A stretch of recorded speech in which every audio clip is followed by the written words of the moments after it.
Bantuan sosial yang didistribusikan jelang pemilu berpotensi memiliki muatan politis, bahkan seperti sudah terpola setiap 5 tahun sekali. Nah, sejauh mana permasalahan bansos ini bisa mengubah opini atau pilihan publik di akar rumput? Untuk membahasnya kita langsung bergabung dengan Jerry Sumampo, Koordinator Komite Pemilih Indonesia atau TEPI Indonesia. Bang Jerry, selamat pagi. Selamat pagi. Selamat pagi, Ya. Mas. Kemudian dengan pengamat politik, Prof. Ikrar Nusa Bakti. Prof. Ikrar, selamat pagi, Prof. Selamat pagi, Iqbal. Selamat pagi, Bung Jerry. Ya, selamat pagi, Prof. Ikrar. Sehat-sehat, Semoga Prof. semuanya sehat ya, Bang Alhamdulillah, Jerry dan Anda juga Prof. Ikrar. mudah-mudahan sehat terus ya. Saya ingin ke Bang Jerry terlebih dahulu. Bang Jerry, apakah memang bansos ini menjadi apa ya istilahnya itu gula-gula yang diberikan setiap pemilu 5 tahun sekali bagi para pemilih yang akan menggunakan hak pilihnya? Iya, saya kira memang fenomena bansos kan bukan baru sekarang ya. Sebetulnya setiap kali pemilu kita itu memang bansos itu digunakan oleh pihak yang berkuasa untuk kepentingan pemenangan calon yang mereka dukung ya. Kalau kita ingat 5 tahun yang lalu ya, sebetulnya kan Presiden Jokowi itu melakukan itu. Memang tidak persis ketika tahapan pemilu berlangsung ketika itu, tapi menjelang pemilu itu kalau kita ingat itu pembagian bansosnya itu kan tinggi sekali ya oleh Pak Presiden ketika itu. Jadi memang saya kira itu salah satu yang mendongkrak elektabilitas atau keterpilihan yang bersangkutan.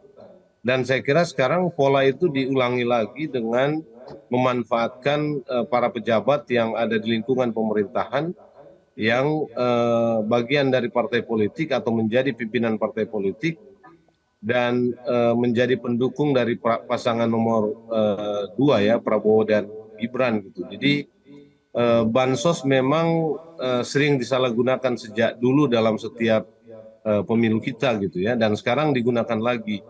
Nah, masalahnya sekarang yang berbeda begini saya kira, Mas ya. Sekarang ini penggunaan bansos itu lebih terang-terangan. Jadi kalau lihat narasi yang mereka bangun dan proses pembagian bansos itu kan memang terang-terangan betul ya. Seolah-olah ini bukan sebagai sesuatu yang salah ya, sesuatu yang dilarang gitu ya, tetapi sesuatu yang biasa gitu ya.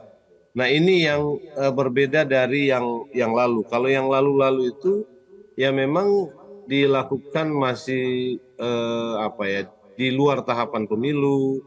Ada juga yang di tahapan pemilu tetapi tidak nantang seperti sekarang ya. Kalau sekarang ini kan memang nantangin, bahkan terang-terangan narasi yang dibangun itu untuk mengendorse dan menyuruh ya atau meminta untuk Ke salah masyarakat satu calon memilih ya. pasangan nomor Oke, urut 2 baik. Prabowo Gibran. Saya akan Jadi ke Prof. Ikrar dulu, Bang Jerry. makin norak sekarang sebetulnya penggunaan bansosnya ya. Prof. Gitu, Ikrar, dan tadi seolah-olah ini nggak Bang bisa Jerry dihentikan itu. ya Ya. menyatakan bahwa seolah-olah tidak ada salahnya begitu. Nah, Prof. Ikrar, memang apa salahnya sih kalau menjanjikan bansos ini sebagai bagian dari kampanye setiap pemilu? Ya, buat saya itu tetap salah ya. Kenapa salah? Karena Anda tahu pemerintah ya dalam hal ini Menteri Perdagangan ya itu menggunakan politik ancaman kan atau politik ketakutan. Jadi kalau misalnya rakyat yang selama ini mendapatkan bantuan sosial ataupun BLT ataupun macam-macam kayak sekarang kan ada tambahan lagi bantuan karena adanya cyclone misalnya kan. Itu kalau nanti tidak memilih paslon nomor 2 pasti bansos itu hilang gitu kan. Seakan-akan itu yang kemudian politik ketakutannya itu yang diciptakan kepada masyarakat ya. Bahkan juga bukan cuma pejabat pada tingkatan tinggi setingkat menteri ya, tapi juga kepala-kepala desa kemarin ya, karena mereka juga mendapatkan ancaman bahwa nanti bantuan desa yang dikorupsi itu juga akan dipersoalkan. Nah, kepala-kepala desanya juga ada yang kemudian ke bawah, ke rakyat. Kalau kamu nggak milih paslon nomor 2, kamu nanti misalnya akan saya coret dari daftar BLT misalnya atau daftar orang yang wajib mendapatkan bansos tersebut ya. Dan menurut saya bansos itu juga kemudian tidak berhasil mengentaskan kemiskinan. Karena buat saya mengentaskan kemiskinan itu kemudian bukan dengan cara bansos, tapi bagaimana menjadikan rakyat Indonesia itu kemudian juga memiliki harga diri ya, misalnya bekerja, bantuan misalnya modal, bantuan pekerjaan dan sebagainya, sehingga kemudian mereka tidak lagi terus-menerus meminta bantuan kepada pemerintah atau yang lain ya. Jadi yang ingin saya katakan di sini adalah ini paslon nomor 2 dan jajaran pendukungnya itu menjadikan para pemilih itu seakan-akan adalah pelengkap penderita di dalam demokrasi kita ya. Maksud saya, kenapa dikatakan pelengkap penderita ya? Mereka cuma jadi pelengkap di dalam pemilihan umum ini yang hanya akan memberikan suara, bukan sebagai pemilik kedaulatan Prof. Ikrar, rakyat gitu. kenapa Padahal hanya kan menyebut nomor rakyat 2, Prof. inilah Ikrar? yang akan menentukan. Tapi Anda tahu, Anda harus milih paslon nomor 2. Kalau enggak nanti akan Iya, begini, akan begitu, akan hilang bansosnya Prof. dan Ikrar, sebagainya dan sebagainya. Itu kan kenapa hanya seakan-akan menyebut jadi pasangan pelengkap nomor urut penderita 2, begitu. Prof. Ikrar, bukan 1 atau 3? Ya, ya. Kenapa hanya Kenapa? menyebut nomor urut 2?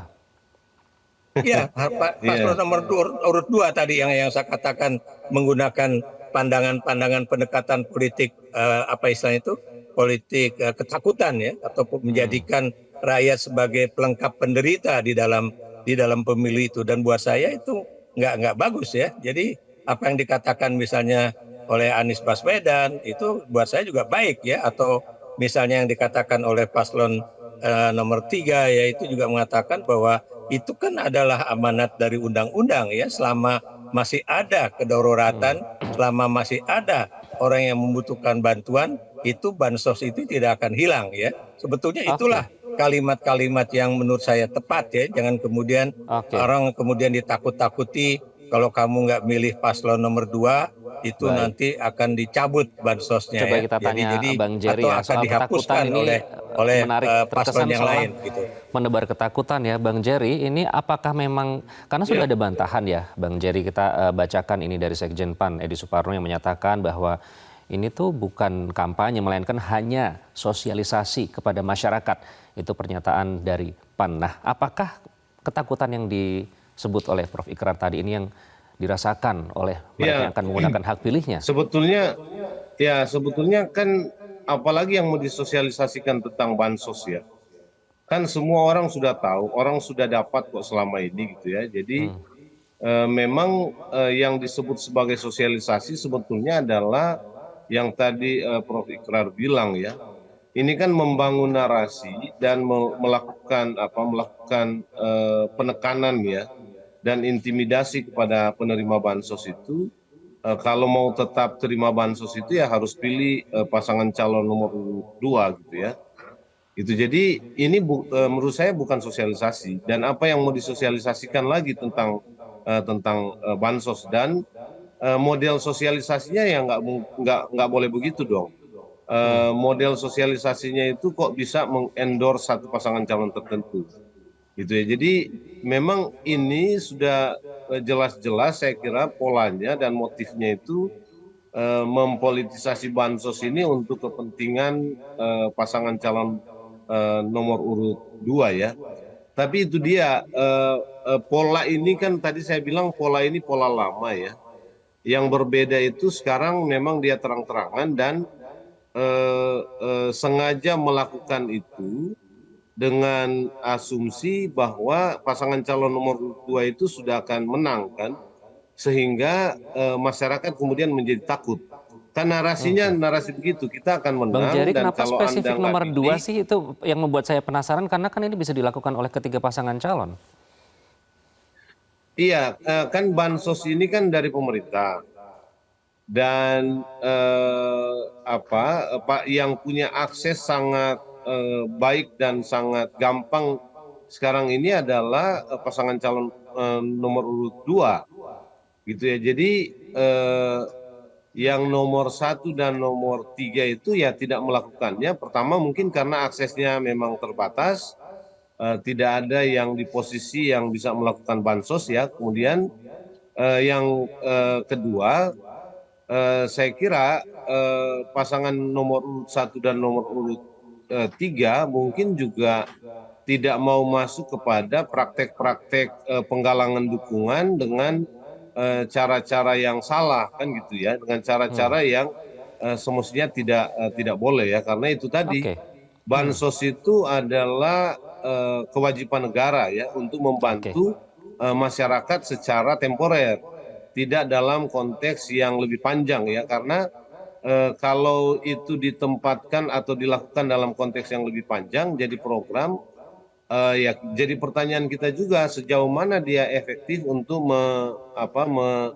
membenahi perekonomian masyarakat ya, atau membuat masyarakat itu secara ekonomi bisa lebih baik ya. Kan itu oke. pertanyaan juga, apakah itu efektif atau tidak? Saya kira tidak Baik. efektif. Karena Yang itu juga kan menjadi pertanyaan adalah, memang Bang Jerry, nanti kita akan program-program lanjutkan, kita harus jeda terlebih ya. dahulu. Yang juga menjadi pertanyaan soal efektivitas, apakah ini nanti efektif ujung-ujungnya bisa mengerek elektabilitas dari pasangan calon yang menggunakan bansos ini sebagai iming-iming agar memilih mereka. Nanti kami akan kembali, tetaplah bersama kami dalam Selamat Pagi Indonesia. Jelajahi cara baru mendapatkan informasi. Download Metro TV Extend sekarang.